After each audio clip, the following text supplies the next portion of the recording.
1. Let me start off by saying I wish this was fake. I never really have had any paranormal experiences besides the occasional thinking you can hear something that isn't there. But that can be broken down and explained, tiredness or medication. I have lived next to a Civil War graveyard for nearly 6 years, and never had any experience or cool stories to tell. Well, I do now. There was nothing special about last weekend. Everything felt normal. I carried out my daily routine, waking up, feeding the dog, spot cleaning the house, and catching up on a random show I decided to start on Netflix. Evening comes, and I haven't been any more productive, so I decided I would take the dogs for a walk, and they happily ran to the door for me to harness them up. We began our walk around 7:30 p.m. and decided to take a different route around the elementary school that was across the street from the graveyard. Why someone would put an elementary school across from a graveyard, I have no idea. Juxtaposition. We loop around the school and then around the graveyard afterwards, since there's a sidewalk that makes a perfect circle around, and the dogs also love watching the birds near the graves. There's always so many pretty birds. Anyways, we're walking around and are on our second lap when I feel a tug on my shirt. I shrugged off. As stupid as this sounds, I decided it was cool to carry a backpack thinking I could bring snacks and drinks and spend a good while outdoors. I mentioned this to lead to the reason that sparked my suspicions of foul play. After shrugging off the tug of my shirt, I later felt like something was lifted and dropped in my backpack while I was standing still. I again felt it was weird and shrugged it off, and came up with a reasonable excuse or explanation as to why. It had to be a water bottle or something. I finished out my 5th lap and stopped for some water before heading home.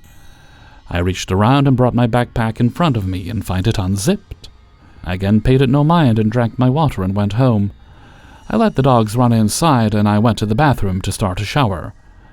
I had started feeling a bit weird in the shower. I figured it was heat exhaustion, so I switched the water to cool, and then felt something scrape right down the middle of my back and I lost it. What the actual hell? Again, I never believed in the whole paranormal thing, but as I jumped out of the shower I noticed all my clothes are now missing from the bathroom, and the door handle was stuck. I finally got it open and ran straight to my bedroom and locked the door. The dogs followed me and were growling low at the door, and it felt as if my back was on fire. I ignored it, because I was terrified and thought someone broke into the house or was messing with me. I heard a whining noise outside of the door, followed by what sounded like an old guy laughing creepily. This continued for what felt like forever, but in reality was maybe 2 minutes at most. I then heard a loud thud at the door. I waited for a while, and then opened it up to see my backpack thrown at my door. I dragged it in and locked the door one more time. Inside my bag was flowers from the gravesite, 4th of July flowers. My stomach dropped and I actually puked. I grabbed my phone and called my husband. He got home fairly quick, and we watched the cameras only to see nothing. We have indoor cameras as well. You can see the bag being thrown against the door, but the footage was weird. It glitched only to show it hit the floor. The whole thing has been eating me up and keeping me up. I keep dreaming of a dark figure and the laugh. I can't wrap my head around it and even went to stay with my mom for a few days after. I'm struggling to understand if I find it hard to believe something like this has happened. Was it paranormal or can it be explained? I wish I could chop it up to being an intruder, honestly, because if not, what being follows me home? Did it leave? Will it stay? I'm calling someone to cleanse the house and I will update. From one skeptic to another, please don't make fun of believers. I did, and it wasn't until this that I understood the possibilities of what lies unseen. 2. Starting from the beginning. For the past few months, maybe 3 or 4, we've been experiencing some weird stuff when hanging out as a group by the school. We live in a really small village, maybe 100 people tops, surrounded by forests. It all started out when one of our friends told us that his neighbor, while mushroom picking in the nearby woods, claimed to have seen what looked like a cult. He said they were dressed in all white and skinning some animal right in the middle of the forest. When he first told us, we just laughed it off, thinking it was his neighbor making stuff up. Then one of our friends said he heard what sounded like a choir singing off in the distance one night. At first we didn't believe him, but when another friend said, who lives just a few houses away, said he experienced the same thing, we started to think maybe there was something to it. That's when the whole cult story started feeling a little more real. For a while, nothing much happened. We kept hanging out at the same spot near the school under this little shelter. Sometimes we'd hear footsteps or rustling in the bushes, and we'd always brushed it off as just animals or something. Fast forward a few weeks to mid-November, it was already starting to feel like winter. One night we were chilling in the usual spot just talking about random stuff when, out of nowhere, we hear this sound. It was weird, like really weird and honestly terrifying. Imagine the sound of a heartbeat. That's exactly what it was, but we couldn't figure out where it was coming from. It wasn't loud like a speaker, it was more like we could feel it inside of us. Freaked out, we bolted to the playground nearby because there was a streetlight there and it felt a little safer since the area was fenced in, unlike the open field around the shelter. Once we got to the playground, we were all trying to make sense of what just happened. Then we heard it again, only this time it was much louder, like deafening.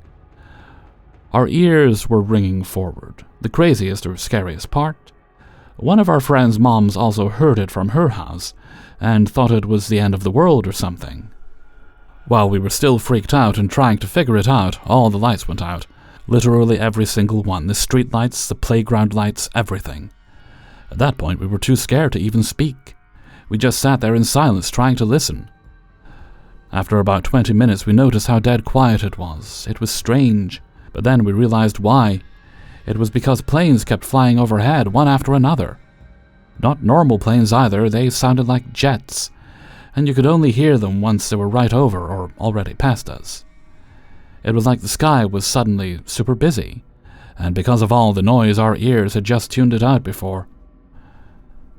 By the end of that night, it was late and pitch dark. We looked up at the sky and saw this cluster of about 20 to 30 tiny lights in one spot, all flickering. We joked that it was UFOs or something because at that point, we didn't know what to believe. Honestly, I still don't want to believe any of this happened. I wish it wasn't real. Anyway, we decided to walk each other home, since we were all shaken up.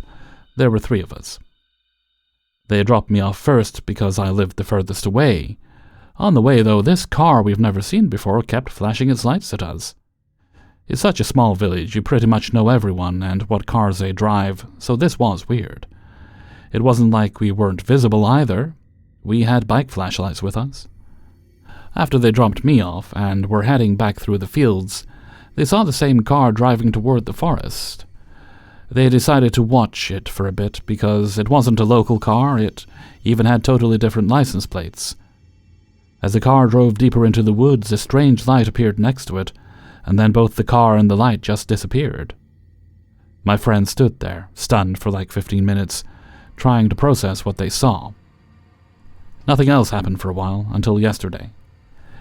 We were back at the shelter, talking about random stuff, when one of my friends mentioned they'd been watching a documentary about Skinwalker Ranch. The stories and pictures from it sounded exactly like the stuff we'd been experiencing. In the documentary, they said the ranch was cursed, which explained all the weird things that happened there. That got us thinking about the cult and whether they could have cursed our area. It started making sense because everything we've been through matches what happened at that ranch. So today, me and one friend decided to go check out a different part of the forest that felt a bit safer to us. We waited until it was almost dark, then headed out. My friend brought a recorder just in case something happened, but honestly, we were mostly joking around saying stuff like, "What if we run into the cult? LOL." Once we were in the forest, it got super quiet. No sounds of machines, cows, or any farm animals. Just the wind and rustling leaves. That's when we heard it, a scream. Not an animal scream, this was something else, something not of this world. It was so terrifying we just froze, completely shocked. And then sprinted toward the edge of the forest. On the way back, we saw this strange light above the forest, right where we had been. Now that I'm back home writing this, I still don't know what to make of all this. That's pretty much it for now. 3. I wanted to share something that's been haunting and oddly protecting me ever since I bought a vintage Ricoh R61 automatic watch from a quaint antique shop near JJ Hospital in Mumbai, India. I've always been fascinated by old mechanical watches and their history, and I never expected to encounter something like this. I picked up the watch from a seller who restores vintage timepieces from bulk lots. The Ricoh R61 immediately caught my eye. It had a square case, a day-date complication, and a worn but timeless charm. I didn't think much of its history then, though the seller mentioned the watches he acquires often come from estates, or as he vaguely put it, from lives not past. The first night I wore it to bed, I had the most vivid dream of my life. I was in what looked like a smoky disco in the late 70s or early 80s, mirrored ceilings, strobe lights, and polyester suits. Among the crowd I saw a man in a white polyester suit, with a deep maroon shirt, the collar spread wide. He exuded charisma, but carried an air of danger. Suddenly chaos erupted, gunshots rang out, and I saw him clutch his chest and fall to the ground, blood pooling around him. A mass shootout. Sterling SMG here and there, AK-47 burpings, etc. I wake up in a cold sweat. I thought it was just a weird coincidence, but the dream repeated almost every night I wore the watch to bed. Each time I saw the same man, and I realized I was somehow viewing his final moments. What's strange is that, despite the haunting imagery, the watch seems to have brought me good fortune. A week after I got it, I narrowly avoided a serious accident. I was crossing the road when something told me to step back, just as a speeding car jumped the signal. Another time I aced a crucial test that I thought I'd bomb. There's been a series of small but significant incidents since owning this watch that have worked out in my favor. I began to suspect the man I see in my dreams isn't just anyone. He's the original owner of the watch, and somehow he's acting as a guardian soul. I did some digging into Mumbai's history and learned that the disco era in the city is often tied to organized crime. Gangsters frequented such places and shootouts weren't unheard of. After researching and identifying the year of make 1972, only one major shootout at a discotheque in Bombay took place where a gangster died. Here's where it gets weirder. Sometimes when I'm wearing the watch, I feel a cold sensation on my wrist, even in sweltering heat. I'm a night owl. I study late at night. Occasionally I hear faint whispers, especially when I'm in a quiet room. It's never clear words, just a murmuring. The watch has a particular way of catching my attention, almost like it wants me to wear it on certain days. Has anyone else experienced something similar with a unique item? I'd love to hear your thoughts on what might be happening, or how I can connect more with this spirit without inviting any negative energy. Thanks for listening. 4. Hey guys and gals. I've had a few experiences throughout life, but this one still bugs me to this day. To give context, from a small town in Georgia named Milledgeville, and one of two things. You either don't know the town or you do, and if you've heard of the town, it's probably because of Ben Roethlisberger, or because Central State Hospital, also known as Georgia State Sanatorium or Milledgeville State Hospital. By the 1960s, Central State was known as the largest mental hospital in the world, with some 200-plus buildings on the campus. You could almost equate it to a military base where it was basically self-efficient. Had its own post office, kitchens, nursing homes, several prisons, police, and fire departments. The campus had pretty much been closed since 2010, with just a few of the buildings being operated for Department of Corrections Training Division, Probation and Parole Office, which just closed as of 2024. One night, there was a fire in one of the prisons. The abandoned men's state prison. Being a volunteer firefighter at the time and not knowing when I'd have another chance to legally be inside one of the prisons, I responded. I was part of one of the first crews to make an initial fire attack on the fire room. It's been since 2019, and the layout of where we made entry is a little fuzzy, so bear with me. We made entry through a maintenance room, made a left into a long corridor, went approximately 30 or 40 feet down the hallway, which then opened up into another corridor both left and right, with rooms on both sides of the hallway. Visibility was limited due to the fire, smoke, and it was about midnight. We found the fire room and were able to extinguish most of the fire before having to swap out with another crew because we were running low on air. Using flashlights, we were able to see down the hallway that opened up both ways. And nothing peculiar or out of the normal was there. Even without flashlights, could kind of make some things out. After the second crew came out, another firefighter and myself went in for another time as a mop-up crew. Since in the 2 attacks we made, we had pretty much put the fire out. Him and I followed the hose line, and not thinking I didn't grab a flashlight. However, my partner did, so I followed him. Still inside the fire room was one of our investigators, a full-timer. A rookie who went through the same class as me, and, of course, myself. Since the guy I went in with on his second pass didn't get to play, as we called it, I let him be the nozzle man, and I fed him hose from the hallway that opened up to the left and right. It was him and the other 2 firefighters that I mentioned above in the actual fire room. This is where it gets creepy.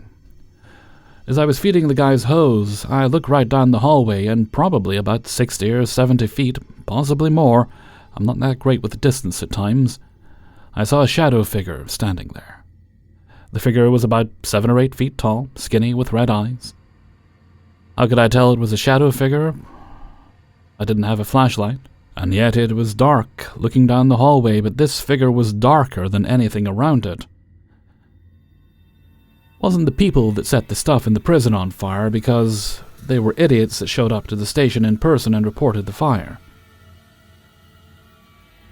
Nothing electrical in the prison was on the operational because it had been closed since 2011.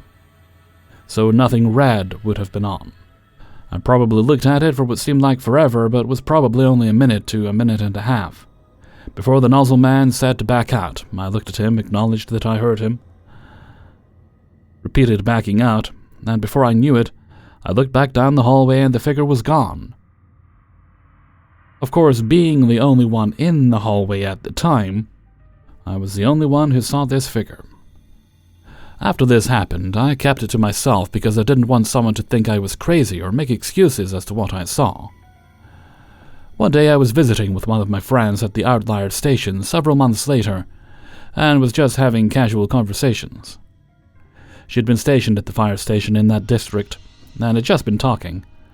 I don't know what made me bring it up to her, but I asked her if she had experienced anything out of the normal there. Of course, she says, "Well, it's Central State, and if you haven't, you really haven't been out there." I went into what happened that night, and when I start to mention about maybe seeing a shadow figure, she interrupts me and begins to describe it to a T what I saw. 7 to 8 feet, skinny, glowing red eyes. I almost froze solid. Here is the interesting thing, though. I saw this figure in an abandoned prison after midnight. She saw the exact same figure in another building. Come to find out, on the opposite side of the campus in broad daylight while she was doing pre-fire plans. I try not to think about it, but it's hard to forget seeing and experiencing something like that. So I guess the moral of the story is, if you go to any of the buildings on Central State grounds, which I don't recommend, due to deteriorating conditions of buildings, asbestos, and you will get arrested for trespassing, just know there might be a shadowy figure willing to make its presence known to you. But I would also like to know what y'all think this spirit figure, entity, whatever you want to call it, could be. Especially since it doesn't just linger in one specific building, it seems like. 5. If anyone watches Ghost Adventures, you can look up the episode called The Chinatown Poltergeist, and it's an episode in a bar I worked at for half a year. On my first day to interview, the general manager at the bar was very clear with me that the bar was haunted.